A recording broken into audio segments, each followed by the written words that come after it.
গভীর জঙ্গলে এক শিয়াল ও এক বাঘ বসবাস করত। তারা দুজন মিলেমিশে একসাথে থাকতো। কিন্তু বাঘ সবসময় মাংস খেয়ে ফেলতো, আর শিয়ালকে কষ্ট করে হাড্ডি খেতে হতো। এতে করে শিয়ালের মন খুব খারাপ হতো। এরপর একদিন শিয়াল বাঘকে বলল, দেখো বাঘ মামা, তুমি আমার সাথে ধোঁকাবাজি করো। কি বলতে চাস তুই? ঠিক করে বল। তুমি সবসময় মাংসগুলো খেয়ে ফেলো, আমাকে শুধু হাড্ডিগুলো খেতে দাও। বেটা শিয়াল, তুই একটা মুরগি চোর। আমি যদি তোকে শিকার ধরে খেতে না দেই, মাংস তো দূরের কথা, হাড্ডিও খেতে পারবি না।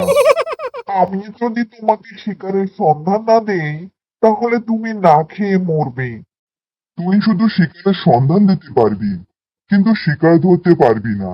শিকার ধরার জন্য সাহস লাগে, বুঝলি শিয়াল? বাঘের কথা শুনে মন খারাপ করে সেখান থেকে চলে গেল শিয়াল।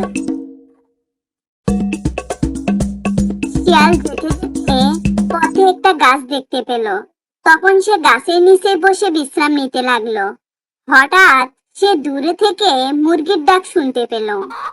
এটা তো মুরগির ডাক। আমার মনে হয় আশেপাশে মুরগি আছে। কি যে মজা হবে, আজ মুরগি খাবো। বোকা বাঘ বলে কি না আমি নাকি শিকার করতে পারবো না। আগে যাই, মুরগিটাকে খুঁজে বের করি, তারপর বেড়াকে ধরে খাবো। অন্যদিকে বনের একপাশে হাঁস ও মুরগি নিজেদের মধ্যে কথা বলছিল। কি হলো হাঁস ভাই, তুমি চুপচাপ দাঁড়িয়ে আছো কেন? কই, না তো। আমি তো এমনিতেই দাঁড়িয়ে আছি। অনেকদিন হলো নদীর পাড়েতে সাঁতার কাটতে যাইনি। অবশ্য তুমি ঠিকই বলেছো, অনেকদিন হলো আমরা দুজন একসাথে ঘুরতে বের হইনি। আমারও খুব ঘুরতে ইচ্ছে করে, তোমার সাথে গিয়ে নদী দেখতে ইচ্ছে করে। তাহলে চলো আমরা ঘুরে আসি। এরপর তারা দুজনে ঘুরতে বের হলো। দূর যেতে তারা দুজন শিয়ালের সামনে পড়ে গেল। আরে বাহ বাহ বাহ, আমি যাকে খুঁজে বেড়াচ্ছি সে তো আমার সামনে এসে হাজির। আমি তো ভেবেছিলাম শুধু মুরগি হবে, এখন তো দেখি হাঁসও আছে। তুমি আমাদের স্বপ্নেই খেতে পারবে, বাস্তবে আমাদের ধরতেই পারবে না। কি বললি তুই? আজকে তোদের দুজনকেই খাবো। এই সুযোগ পাবে না, বুঝলে শিয়াল পণ্ডিত? হাঁস বন্ধু, তুমি তাড়াতাড়ি আমার পিঠে উঠে বসো। শিয়াল যখনই তাদেরকে ধরতে গেল, ঠিক তখনই মুরগি হাঁসকে নিয়ে উড়ে গাছের উপরে উঠে গেল। কি শিয়াল, আমাদের খাবে না? এসো এসো, খেয়ে যাও। তোরা তো দেখছি আসলেই বদলার, কিন্তু এভাবে কদিন পালাবি? আমি তো তোদের পিছু ছাড়বো না, আমি কাল আবার আসবো। এই বলে শিয়াল সেখান থেকে চলে গেল। পরের দিন তারা আবারও বাহিরে বের হওয়ার কথা ভাবলো। চলো বন্ধু, আমরা আজ আবার বের হই। হ্যাঁ, বের হতে তো ইচ্ছে করছে, কিন্তু শিয়ালটাকে নিয়ে ভয় হয়। ও যদি আমাদের খেয়ে ফেলে? তুমি এত ভেবো না বন্ধু, ওই বোকা শিয়াল আমাদের খেতে পারবে না।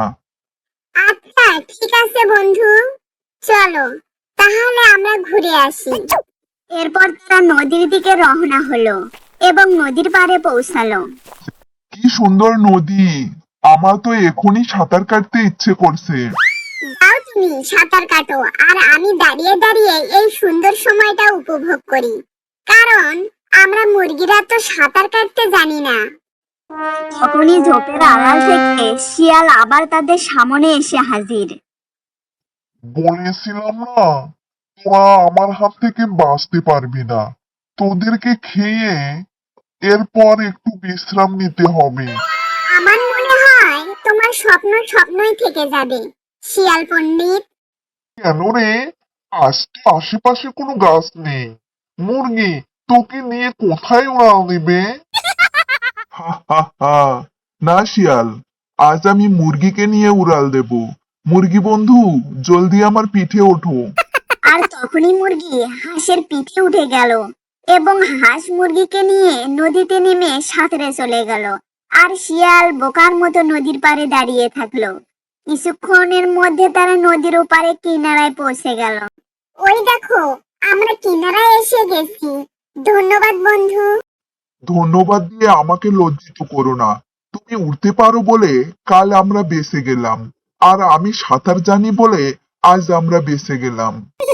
সত্যি বলতে, আমাদের বন্ধুদের মাঝে যদি কোনো বিপদ আসে আর আমরা যদি যার যে মেধা আছে সেটাকে কাজে লাগাই, তাহলে যে কোনো বিপদ থেকে আমরা বাঁচতে পারবো। তুমি সত্যি বলেছো বন্ধু। চলো এখন আমরা বাসায় ফিরে যাই। বন্ধুরা, লাইক করো, কমেন্ট করো এবং সাবস্ক্রাইব করো।